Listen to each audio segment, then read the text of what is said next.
एनसेलले नेपालमा व्यवसाय सुरु गरेदेखि हालसम्म जम्मा 8 करोड विदेशी लगानी र 2 करोड रुपैयाँ स्वदेशी लगानी गरेको तथा रु 1 खर्बभन्दा बढी नाफा कमाई विभिन्न शीर्षकमा 68 अर्ब रुपैयाँभन्दा बढी लाभांश र अन्य रकम चाहिँ विदेश लगेको देखिएको। एनसेल आजिएटाको नेपाल सरकार समेतलाई कर र गैर कर राजस्व तिर्नु बुझाउनु पर्ने करिब 85 अर्ब रुपैयाँभन्दा बढी रकमको विभिन्न तहका अड्डा अदालतमा मुद्दाका रूपमा विचाराधीन रहेको। एनसेलको मातृ कम्पनी एजिएटा बढारले दूरसञ्चार क्षेत्रमा गरेको लगानीका बाहेक नेपालका मुलुकहरूको तुलनामा दूरसञ्चार क्षेत्रमा लगानी गरेका अन्य मुलुकको तुलनामा नेपालमा बढी प्रतिशतले कर पछिको नाफा आर्जन गरेको देखिएको। आकर्षक मुनाफा कमाइरहेको अवस्थामा आजिएटाले यहाँलाई जानकारी छ 1 डिसेम्बर 2023 मा जारी गरेको विज्ञप्तिमा नेपालमा व्यावसायिक वातावरण अनुकूल नभएको भनी लगाएको आरोप तथ्यहीन छ। यसमा पुष्टि हुने देखिँदैन। त्यस्तै आजिएटाले international centre for settlement of investment dispute ट्रिब्युनलमा मध्यस्थको लागि दाबी पेश गर्दा राज्य पक्षबाट वैधानिक अपेक्षा उल्लङ्घन गरेको आरोप लगाएकोमा सो ट्रिब्युनलले नेपालले वैधानिक अपेक्षा सिर्जना हुने गरी कुनै कार्य गरेको प्रमाण आजिएटाले पेश गर्न सकेको नदेखिँदा वैधानिक अपेक्षाको उल्लङ्घन भएको नदेखिएको, स्वच्छ र समन्वयिक व्यवहार भएन भन्ने आजिएटाको दाबी पनि स्थापित नभएको भनी निर्णय गरेको अवस्थामा उक्त कम्पनीले त्यस्तै प्रकृतिका आरोपहरू पुनः दोहोर्याएर विज्ञप्ति प्रकाशन गर्नु तथ्यसङ्गत नदेखिएको।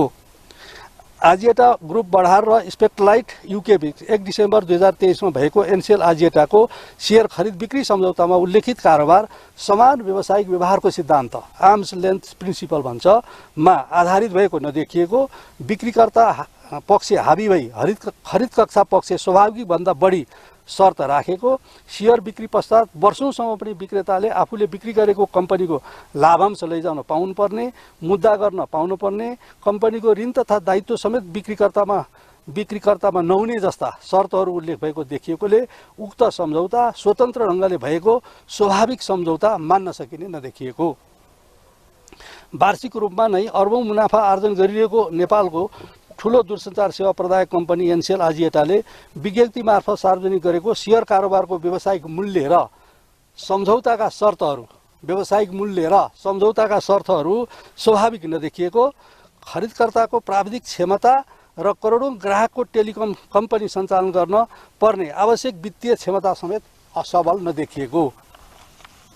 उपरोक्त तथ्यहरूको आधारमा छानबिनको क्रममा देखिन आएका तथ्यका आधारमा नेपाल सरकार समक्ष निम्न सुझाव पेश गरेको छ। समितिले प्रतिवेदनका विभिन्न खण्डहरूमा गरिएको विश्लेषणका आधारमा कानुन बमोजिम खरिद बिक्रीकर्ता दुवै पक्षले निवेदन दिनुपर्नेमा, शेयर खरिद बिक्रीकर्ता भएको क्रेता र विक्रेता दिनुपर्नेमा हालसम्म पनि त्यस्तो निवेदन नदिएको, शेयर खरिद बिक्री गर्नुअघि स्वीकृति लिनुपर्नेमा नलिएको र प्राप्त शेयर खरिद बिक्री सम्झौताका शर्तहरू विश्लेषण गर्दा माथि पनि मैले अघि भने आर्म्स लेन्थ प्रिन्सिपल अनुसार नभएको, विभिन्न दृष्टिकोणबाट खरिदकर्ताको सक्षमता विश्लेषण गर्दा प्राविधिक वित्तीय तथा व्यवस्थापकीय क्षमता पुष्टि हुने कागजात पेश नगरेको देखिँदा यो खरिद बिक्री सम्झौता यथास्थितिमा स्वीकार गर्न उपयुक्त नहुने देखिन्छ, अथवा यो खरिद बिक्री सम्झौता यथास्थितिमा स्वीकार गर्न उपयुक्त हुने देखिएन। समितिको निष्कर्ष एउटा।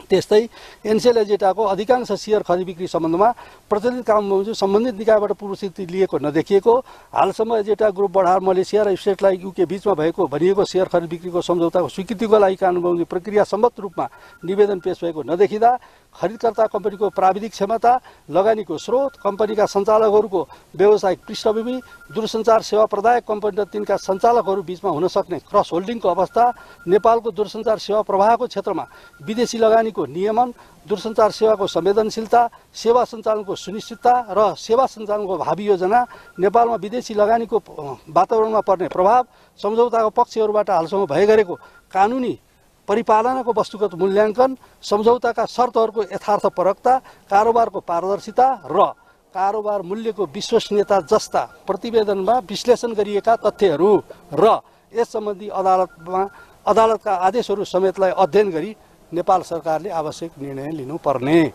2. दूरसञ्चार ऐन 2053 को दफा 33 को उपदफा 1 बमोजिम अनुमति पत्रको 25 वर्षको अवधि भनेको 2029 मा अथवा नेपाली क्यालेन्डर 2086 मा 25 वर्षको अवधि समाप्त भएपछि जम्मा पुँजी लगानीको 50% भन्दा बढी विदेशी व्यक्ति वा संगठित संस्थाको लगानी भएको दूरसञ्चार सेवासँग सम्बन्धित जग्गा, भवन, यन्त्र र उपकरण तथा संरचनामा नेपाल सरकारको स्वामित्व हुने भएकोले सोको सुनिश्चितता हुने गरी आवश्यक शर्तहरू राख्न पर्ने।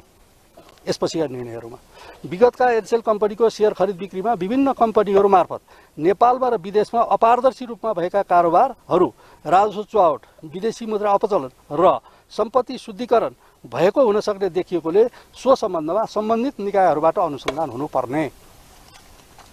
5.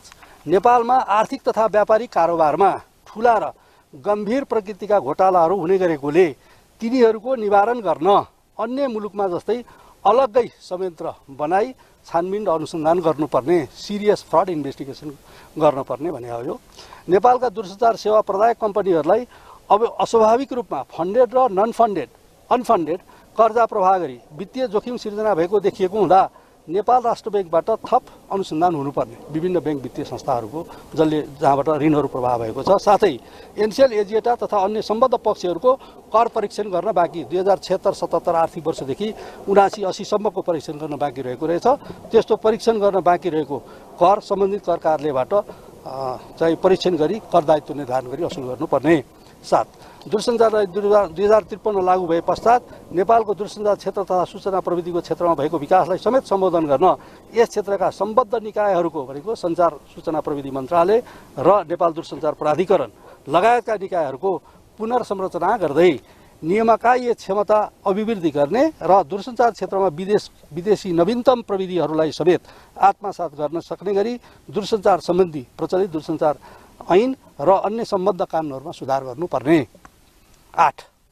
कम्पनी प्रशासनमा सुशासन, धितोपत्र नियमन, सम्पत्ति शुद्धिकरण निवारण, विदेशी लगानी प्रवर्धन, ब्याङ्क तथा वित्तीय क्षेत्रको प्रभावकारी नियमन, विदेशी मुद्रा कारोबारमा पारदर्शिता प्रवर्धन गर्दै नेपाललाई विदेशी लगानीको लागि आकर्षक गन्तव्य बनाउन सम्बन्धित क्षेत्रमा आवश्यक नीतिगत, कानुनी, संस्थागत, संरचनागत, प्रक्रियागत सुधारहरू गर्ने। यी विषयमा पनि हामीले सुझावहरू दिएका छौँ। धन्यवाद। प्रधानमन्त्रीज्यूले के प्रतिक्रिया दिनुभयो प्रतिवेदन बुझिसकेपछि? प्रधानमन्त्रीज्यूले प्रतिवेदन बुझिसकेपछि यसको कार्यान्वयन अध्ययन गर्ने, विश्लेषण गर्ने र दिएका सुझावहरू कार्यान्वयन। हजुर, अनि यसको प्रश्न देखियो भने त कर छल्नेको आशय चाहिँ तपाईँले अहिले भने नि मैले सबै भने नि। हजुर, सबै भने के भने मैले भन्दा यी सबै परिस्थितिहरू भए त्यस कारणले गर्दा अहिलेको यथास्थितिमा जुन सेयर खरिद बिक्रीको सम्झौता गरिएको भनिएको छ त्यो स्वीकार गर्न उपयुक्त हुन्न। यी सबै तथ्यहरू विश्लेषण गरेर चाहिँ सरकारले निर्णय गर्नुपर्छ। सरकारले कस्तो निर्णय गर्ने? अब त्यो सरकारले निर्णय गर्ने सबै विश्लेषण गरेर हामीले भन्यौँ यो एसपिए सेयर पर्चेज एग्रिमेन्ट स्वीकार्य भएन, यस्तो यस्तो अवस्था देखियो। त्यस कारणले गर्दा सरकारले सबै कुराहरू विश्लेषण गरेर चाहिँ निर्णय गर्ने। सर, नितान्त कुरो त कर छलीमै तपाईँको पनि समितिको पनि निष्कर्ष यही नै रह्यो र हामीले केही कानुनका विज्ञहरूसँग पनि बुझेका थियौँ। त्यो पब्लिक प्राइभेट लिमिटेडको सेयर खरिद बिक्री सेयर चाहिँ केही सदस्यहरू चाहिँ केही सङ्ख्या चाहिँ रहेछ र यहाँ चाहिँ एउटै परिवार नै संलग्न रहेको भन्ने कुरा पनि आयो। गर्दाखेरि तपाईँहरूको निष्कर्षले के देखायो? त्यो स्वाभाविक होइन भनेको छ हामीले निष्कर्ष। अब के हुन सक्छ होला? यो अब सरकारले प्रतिवेदन अध्ययन गर्छ, त्यसपछि कार्यान्वयन गर्छ। एकचोटि संक्षिप्तमा आम पब्लिकले बुझ्ने गरी भनिदिनुहोस् न। आम पब्लिकले बुझ्ने गरी मैले भन्नुपर्दा सरकारले जुन जिम्मेवारी दियो यसको छानबिन गर्ने भनेर अपेक्षा पनि र अहिलेसम्म भनौँ अहिलेसम्म यसलाई चाहिँ नि अत्यन्त सबैले चाहिँ चासो राखिरहेको पर्खिरहेको यो प्रतिवेदनको सन्दर्भमा हामीले नेपालको हित हुने गरी, राज्यको हित हुने गरी चाहिँ त्यसमा सुझावहरू दिएका छौँ। दुईटा मूल कुरा हो, एउटा कर छलीको विषयको कुरा थियो, त्यसमा हामीले प्रश्न गरेका छौँ यो तरिका हो भनेर सबै चाहिँ विश्लेषण गरिदिएको छ, त्यसमा यसरी खोजी गर्नुपर्छ भनेर। अर्को चाहिँ यो कम्पनी 2028-29 अथवा 2086 पछि नेपालीहरूको स्वामित्वमा नआउने हो कि भन्ने चाहिँ जुन शङ्का आशंका धेरै भएको थियो, त्यसलाई यस्तो तरिकाले चाहिँ शर्तहरू राखियो अथवा भविष्यमा यो तरिकाले गइयो भने नेपाल सरकारको स्वामित्वमा ल्याउन सुनिश्चित गर्न सकिन्छ भनेर भनिएको छ। त्यो चाहिँ खास गरी सबैतिर चासो भइरहेको विषय भनेको दूरसञ्चार ऐनको दफा 33 को 1, 2, 3 अनुसार नेपाल सरकारमा आउनुपर्छ। त्यो चाहिँ अनुमति पत्रको अवधि सकिसकेपछि त्यो आउनलाई सुनिश्चित गर्नको लागि चाहिँ यस्तो यस्तो कदमहरू चाल्नुपर्छ। तपाईँहरूले बिचमा एउटा के पनि भन्नुभएको छ, जुन वैध हाम्रो लगानी सम्मेलन हुँदैछ त्यसमा चाहिँ केही नकारात्मक उसले भाष्य सिर्जना गर्न खोजेको प्रति पनि तपाईँले केही सङ्केत गर्नुभयो नि, यो अझै बुझाइदिनुहोस्। अब नकारात्मक भाष्य सिर्जना भन्दा पनि त्यो विज्ञप्तिबाट जुन आयो होइन, अनुकूल वातावरण छैन भनेर भनेको छ, त्यसमा हामीहरूले उहाँहरूकै वेबसाइटमा भएका उहाँहरूकै सूचना तथ्याङ्कहरू, उहाँहरूकै आफ्ना सबै विवरणहरूकै आधारमा यो भन्न नपर्ने हो। किनभने नेपालबाट जम्मा 8 करोड रुपियाँ लगानी गर्नुभएको छ उहाँहरूले, टेक्नोलोजी ल्याउनु भएको होला। त्यसपछि पैसा कति गयो त? अहिले मैले भने 1 खर्बभन्दा बढ्दा चाहिँ नाफा गरेर होइन 68 अर्ब चान्चुन पैसा लगाउनु भएको छ मुनाफाको रूपमा, लाभांशको रूपमा भन्दाखेरि यो सबै कुरा त्यो एनसेल कम्पनीको हकमा लागु हुँदैन। त्यसको हकमा चाहिँ यो वातावरण अनुकूल छैन भन्ने कुरा लागु हुँदैन। अरू विशेष परिस्थितिमा कुनै लगानीकर्ताहरूको बारेमा कसैको बारेमा लागु हुन सक्ला, तर उहाँहरूको बारेमा लाग्छ। अन्तिममा हजुर नेपाल सरकारको राष्ट्रिय व्यक्तित्व पनि हो, पूर्व महालेखा परीक्षक पनि हुनुहुन्छ। अब गभर्मेन्टले अनुसन्धान गर्छ भन्नुभएको छ, कुन सुझाव दिनु न, कसरी? अहिले 8 वटा 9 वटा सुझाव भने त मैले जुन जुन क्षेत्रको विषय हो त्यही क्षेत्रबाट अनुसन्धान गर्नु पर्यो। राजस्व चुहाटको राजस्वबाट, सम्पत्तिको सम्पत्तिबाट होइन, कानुनी प्रक्रिया यसको जुन छ विधि चाहिँ जुन छ त्यो त खासमा नियामक निकाय त नेपाल दूरसञ्चार प्राधिकरण हो नि, नेपाल दूरसञ्चार प्राधिकरणबाट गर्नु पर्यो। त्यसैले यहाँलाई मेरो आग्रह के छ भन्दाखेरि डिटेलै सबै कुरा हामीले यहाँ लेखिदिएको छ, नेपाल सरकारले पनि अध्ययन गर्छ, त्यसपछि दूरसञ्चार प्राधिकरणले पनि अध्ययन गर्ला अनि कारबाही। यो रिपोर्ट कहिले सार्वजनिक गर्नुहुन्छ? त्यो मैले गर्ने, हजुर त्यो चाहिँ सरकार, मैले त सरकारलाई बुझाउने हो। प्रेस विज्ञप्ति हामीले फोटो